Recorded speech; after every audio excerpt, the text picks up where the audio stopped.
By 1932, 1 in 4 Americans had no job. 5,000 banks had failed. Families who had spent decades saving, school teachers, factory workers, farmers, walked to their local branch one morning and found it locked. The money was simply gone. Bread lines stretched for blocks in every major American city. Men who had owned businesses, managed offices, built things, stood in them. The Great Depression had consumed the United States, and the question that nobody in power seemed able to answer, or willing to answer, was, how did this actually happen? Not the surface explanation, not the market crashed, the real answer. Who made the decisions that made this inevitable? Where was the moment, the specific, documented moment, when someone chose to let the bubble keep inflating rather than stop it? That answer existed. It had been written down. It was sitting in the private files of the largest bank in America. And in February of 1933, a Senate investigator named Ferdinand Pecora sat down across from the man who ran that bank and began reading those files aloud, in public, into the congressional record, word for word. What he read did not just explain the Depression. It proved that the man sitting across from him had seen it coming and had personally intervened to make sure nothing stopped it. This is Black Box Markets. Let's open the black box. The man sitting across from Pecora was Charles E. Mitchell, chairman of National City Bank, the largest bank in the United States, the institution that would one day become Citibank. To understand what those files contained, you need to understand what National City Bank actually was in the 1920s, because it was not simply a bank in the way most people think of a bank. It was a machine. Under Mitchell, National City had built something called National City Company, a securities affiliate, technically separate from the bank, that allowed it to do something banks were not supposed to do: sell investments directly to ordinary Americans. Mitchell hired an army of salesmen, nearly 2,000 of them across the country, and trained them in a single skill: selling. Not advising, not analyzing, selling.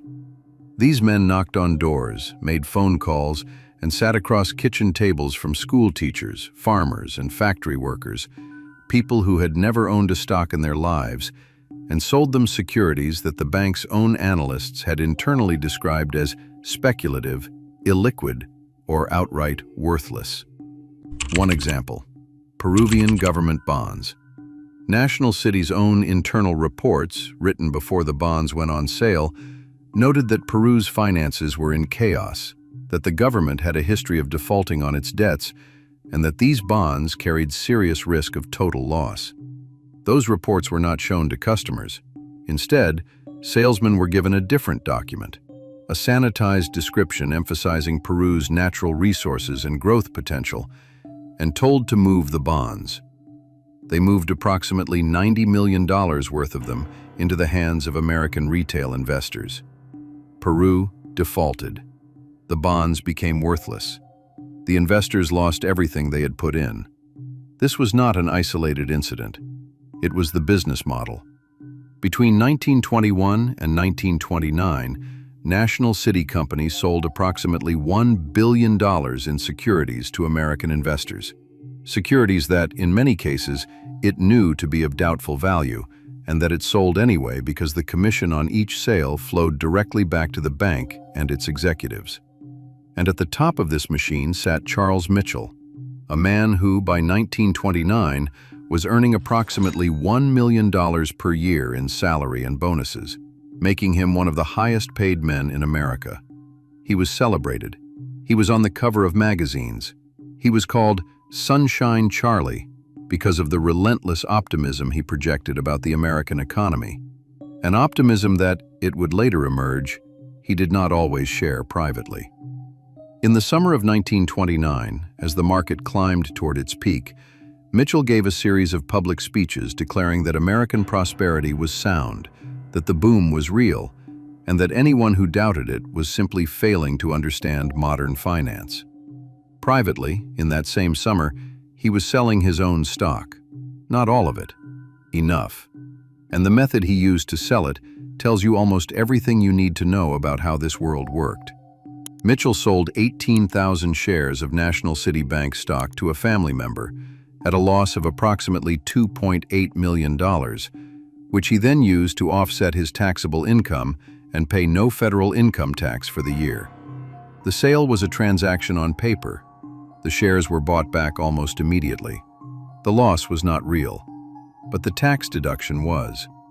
While the salesmen he had trained were knocking on doors selling Peruvian bonds to retirees, Charles Mitchell was engineering a paper transaction to ensure that he, personally, paid nothing to the government that had allowed his bank to operate. Then October of 1929 arrived. The market collapsed, losing approximately $30 billion in value in a single week. Mitchell went on the radio and told Americans to stay calm. The bank was sound. The economy was sound. This was a temporary correction. He was still saying it when the breadlines formed. The people who had bought those Peruvian bonds, who had taken the calls from Mitchell's salesmen, who had trusted the largest bank in America with their life savings, they were the ones standing in the breadlines now. And Congress, by 1932, had finally decided it wanted to know why. The Senate Banking Committee hired a lawyer named Ferdinand Pecora, a Sicilian immigrant who had come to New York as a child, worked his way through night school, and built a reputation as one of the most methodical prosecutors in the city, to investigate the American banking system. What Pecora found, when he gained access to the internal records of the major banks, he later described as a shocking revelation of high finance methods. Charles Mitchell was called to testify in February of 1933. He arrived in the Senate chamber as he always had, confident, well-dressed, the picture of establishment authority.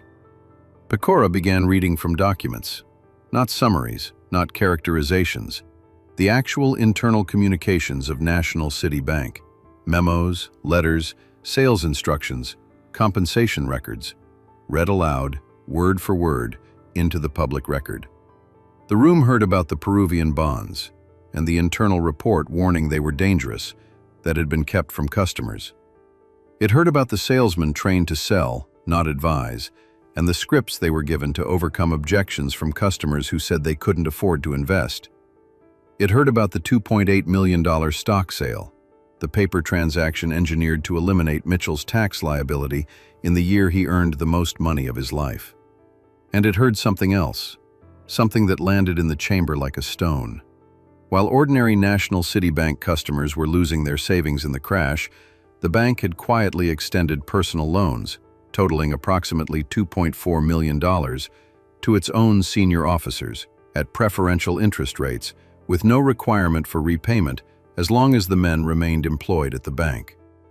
The bank had, in effect, given its executives a private safety net, funded by depositor money, while its salesmen were still calling on retirement-age customers to buy Peruvian bonds.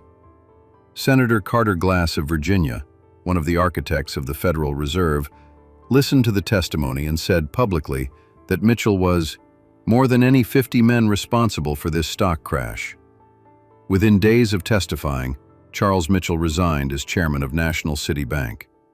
He was arrested on March 21, 1933, charged with federal income tax evasion for the paper stock transaction Pecora had exposed.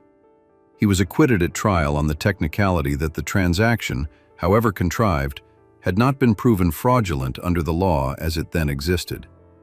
The Internal Revenue Service pursued him in civil court and eventually won a settlement. He paid back taxes. He was not imprisoned. But the hearings themselves, the Pecora Commission, as they came to be known, changed American financial history. What Pecora had read into the public record gave Congress the political ammunition it had been lacking. Within months of the hearings, Franklin Roosevelt signed the Glass-Steagall Act of 1933, the law that forcibly separated commercial banking from investment banking, the law that made it illegal for an institution like National City Bank to also operate a securities affiliate that sold investments to retail customers, the law that directly responded to everything Ferdinand Pecora had found in those files. Glass-Steagall held for 66 years. It was repealed in 1999. 9 years later, the global financial system collapsed. The story of Charles Mitchell is not really a story about one man's greed. It is a story about what happens when the people running financial institutions are permitted to define the rules under which they operate, and about the gap between what those institutions say they are and what their internal documents reveal them to be. Mitchell did not invent the practices that National City Bank used. He perfected them. He built a system that was technically legal at every step, and that destroyed the savings of millions of people who had every reason to trust it. The black box, the thing that was hidden, was not the fraud itself. It was the documentation. The internal memos about the Peruvian bonds existed. The compensation records existed. The details of the paper stock sale existed. All of it was written down, filed, and sitting in the bank's own archives. It only became visible when someone with a subpoena walked in and started reading. That is what the black box of 1929 contains. Not a rogue actor in a market that ran out of control. A system, documented, internally understood, and deliberately kept from the people funding it, that was always going to end this way. Subscribe if you want to keep opening them.